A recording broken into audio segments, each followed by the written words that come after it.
The new vehicle plus $40,000. You want your own wife kidnapped. Yeah. You pay the ransom, what, 80,000 bucks? I mean, you give us half the ransom, 40,000, you keep half. When Fargo hit theaters in 1996, audiences didn't quite know what they were watching. A snow-covered small town, a pregnant police chief with perfect manners, and a kidnapping gone wrong. It was brutal, hilarious, and unsettlingly calm all at once. Then came the kicker. This is a true story. Those 5 words froze people in their seats. Could this absurd, grisly saga of wood chippers and Minnesotan politeness really have happened? The Coen Brothers, Joel and Ethan, let audiences stew in that question for decades.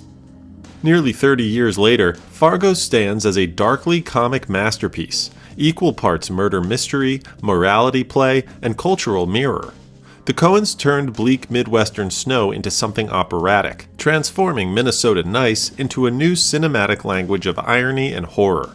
From Frances McDormand's unforgettable Marge Gunderson to Steve Buscemi's frantic Carl, the film dances between the horrifying and the absurd, all with that chilling, polite smile.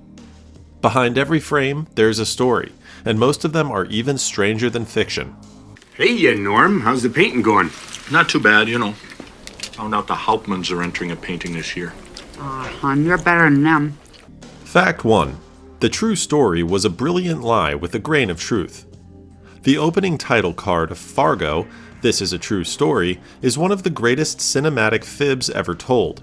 Joel and Ethan Coen added it not to deceive, but to set a tone. They wanted the audience to feel the gravity of a true crime drama while laughing at the absurdity of human greed.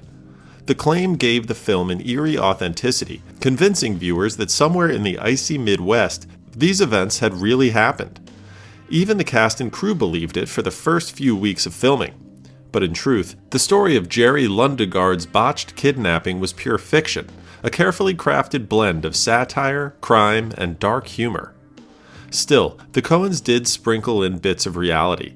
The wood chipper scene was inspired by the 1986 murder of Helly Crafts in Connecticut, where her husband used an actual wood chipper to dispose of her body. And Jerry's fraudulent car scheme echoed a true case involving a General Motors employee caught tampering with the vehicle serial numbers for profit. These separate crimes had nothing to do with one another, but the Coens stitched their essence into a single, snow-covered nightmare. Their true story wasn't a factual statement. It was a creative device, a meta joke about how audiences crave truth even in the middle of fiction. But even lies sometimes carry a grain of truth, and Fargo's most infamous moment was drawn straight from a real-life horror story. Fact 2. The wood chipper came from a real murder case.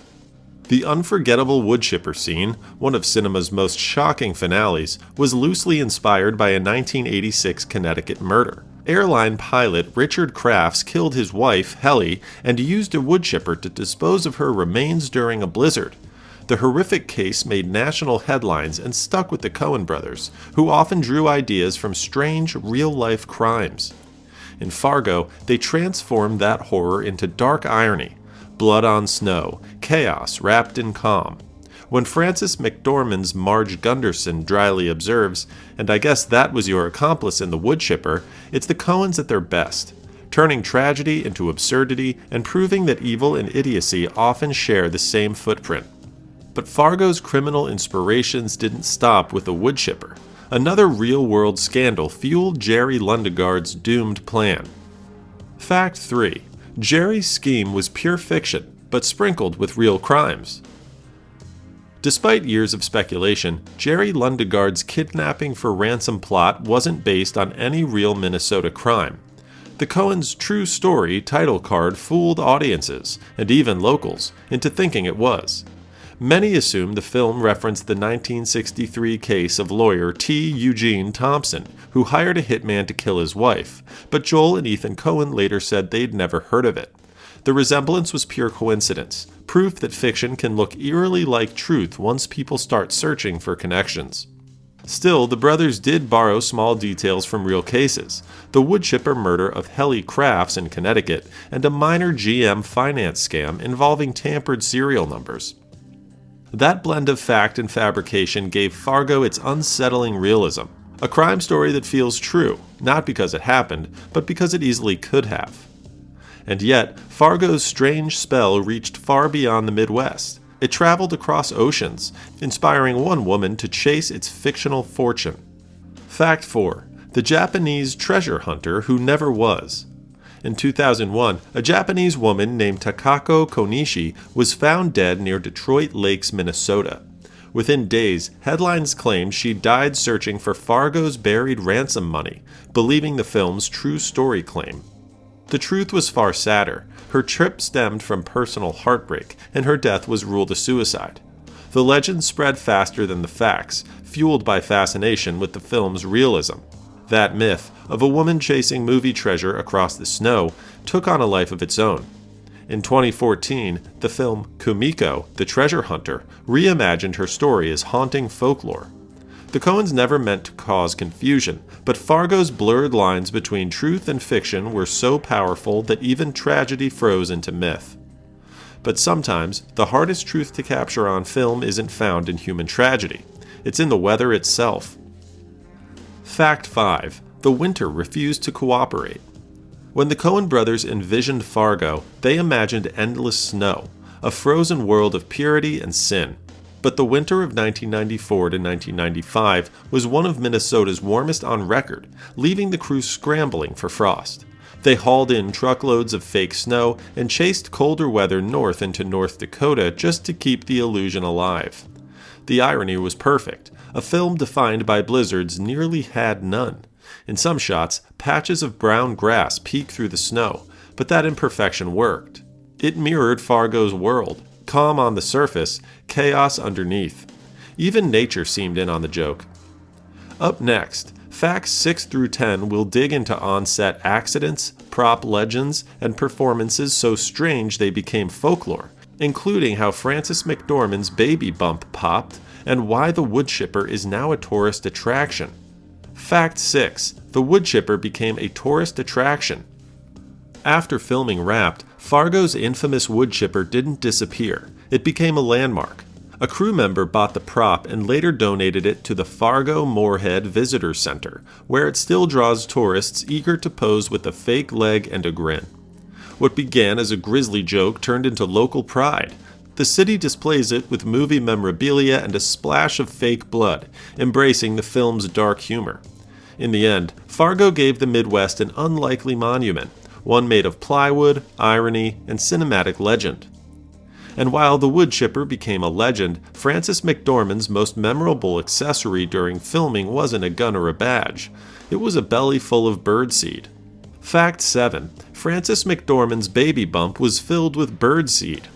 To play pregnant police chief Marge Gunderson, Frances McDormand wore a prosthetic belly filled with birdseed, giving her walk a natural, weighted sway.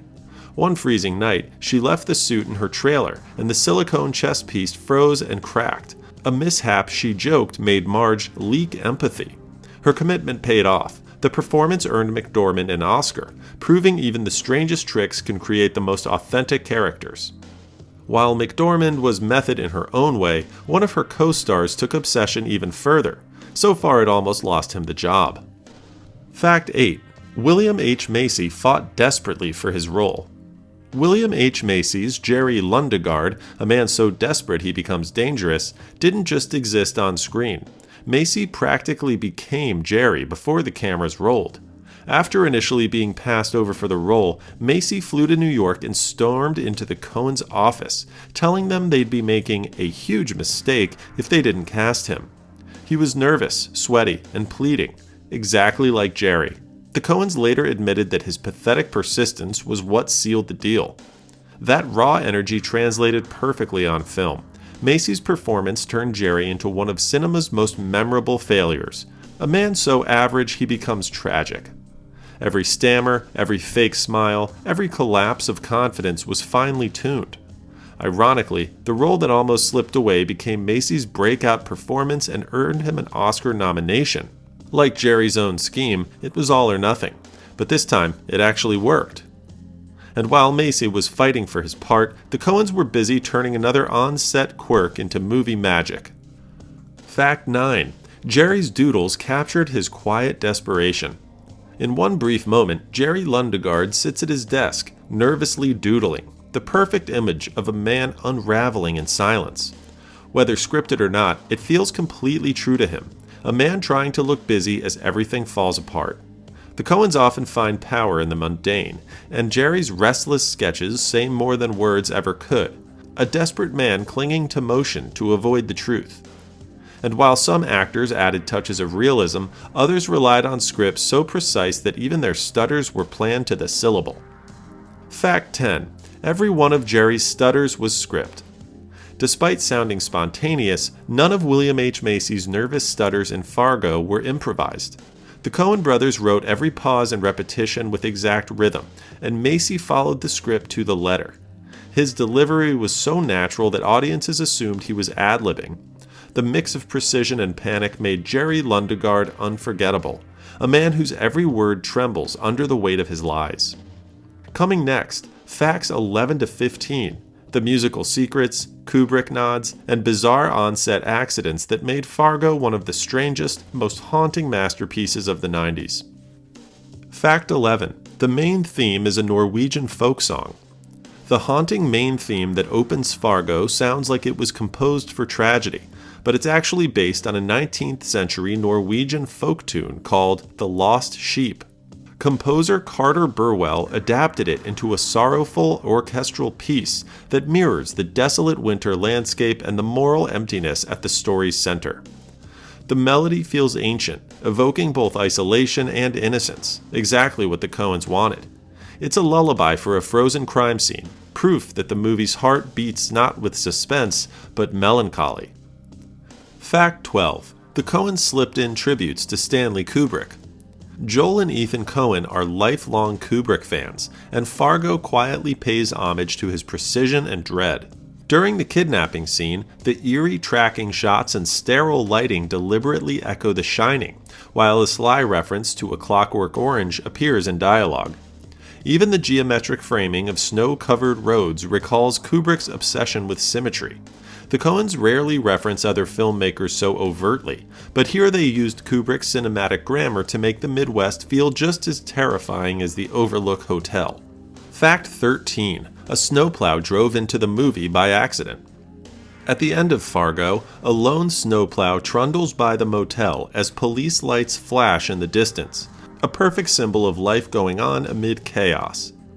But that moment wasn't planned. The snowplow was driven by a real state employee who ignored the "Do Not Enter" filming signs and rolled straight through the shot. Instead of reshooting, the Coens loved the realism and kept it. The accidental cameo gave the film one last touch of authenticity, proof that even in fiction, reality sometimes insists on being seen. Fact 14. The accents were trained, not natural. The exaggerated Minnesota nice accent that made Fargo so iconic didn't come naturally to most of the cast. The Coens hired dialect coach Elizabeth Himmelstein to train the actors in the regional cadence, that cheerful rhythm where politeness masks discomfort. Himmelstein instructed the cast to push the accent just far enough to sound authentic but still slightly surreal. The result? A tone that's funny, eerie, and uniquely American. A frozen politeness stretched to the edge of absurdity. Fact 15. A 1997 TV pilot tried, and failed, to continue the story. A year after Fargo's success, a TV pilot was quietly filmed for CBS, directed by Kathy Bates and starring Edie Falco as Marge Gunderson. It was meant to carry the movie's dark humor into an ongoing detective series, but test audiences didn't connect with it. The pilot never aired, and the footage sat buried until the 2014 FX Fargo series revived the concept, this time successfully. The Coens weren't directly involved in either version, but their icy universe had already proven too strange and too magnetic to stay dead. Coming next, Fact 16 to 20, where we dig into post-production secrets, bizarre pseudonyms, political jokes, and the unlikely legacy that turned Fargo from a cult hit into a small-town legend.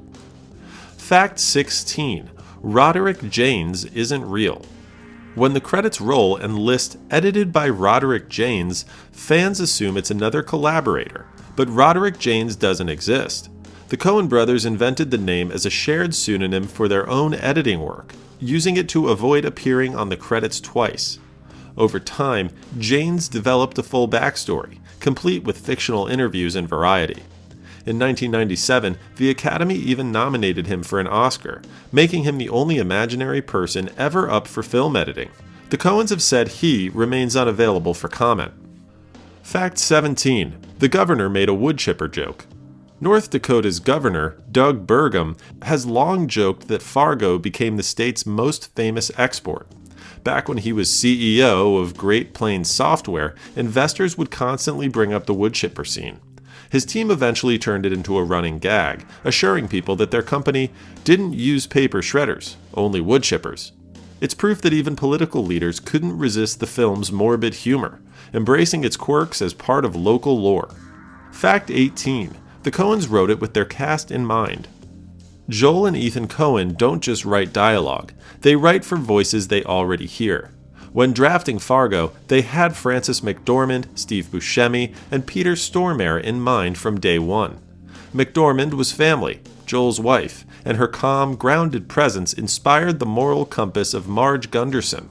Buscemi's fast-talking intensity shaped Carl Showalter, while Stormare's stoic demeanor filled in the terrifying silence of Geir Grimsrud. The result was a cast so perfectly matched that the Coens barely needed to direct tone.